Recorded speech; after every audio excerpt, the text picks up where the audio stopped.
Meet Granny Setsuno, a living legend and one of humanity's national treasure chefs. Getting a taste of her cooking, that's harder than winning the lottery. Even someone like Toriko, the gourmet hunter, had to wait for long years for a reservation. Granny Setsuno opens her humble establishment only when the mood strikes her, making each opening a massive event. Despite its unassuming exterior, her little shop is never short on customers. In a flash, it's packed to the rafters. Even if you can't snag a seat, just catching a whiff of her divine creations is pure bliss. You can practically feel the envy radiating from everyone outside, watching the lucky few inside. Toriko, meanwhile, was practically drooling, his mouth a veritable faucet. When Granny Setsuno finally lifted the lid on their dish, both he and Komatsu were stunned. The pot was empty. Was the legendary century soup nothing more than air? But a closer look revealed a faint mist rising from the pot, followed by an intoxicating aroma that filled the air. Just inhaling it was like tasting countless ingredients at once. Granny Setsuno explained that century soup is so incredibly clear, it appears invisible. This culinary masterpiece is made by simmering the most representative ingredients of the century for 6 months, meticulously skimming off impurities daily to leave only the purest essence. She served them each a bowl, and with one sip, Toriko felt an incredible clarity wash over him.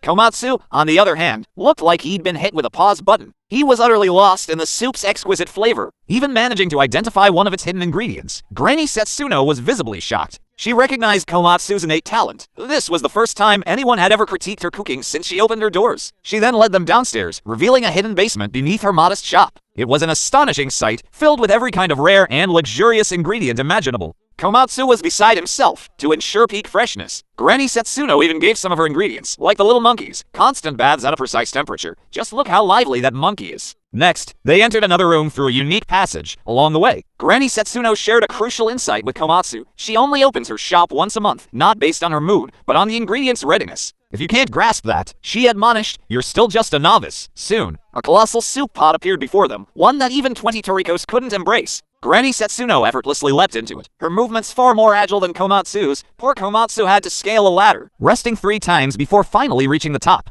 The sight that greeted them was astounding. This was where Granny Setsuno brewed her century soup, a place teeming with bizarre and rare creatures, all incredible ingredients. Yet, Granny Setsuno revealed her century soup was still unfinished. The true century soup, she explained, forms naturally. She had tasted it only once, and though she tried to recreate it, she always felt a crucial ingredient was missing. So, Granny Setsuno entrusted Toriko and Komatsu with a monumental task, to find the century soup that appears only once every 100 years and complete its missing flavor.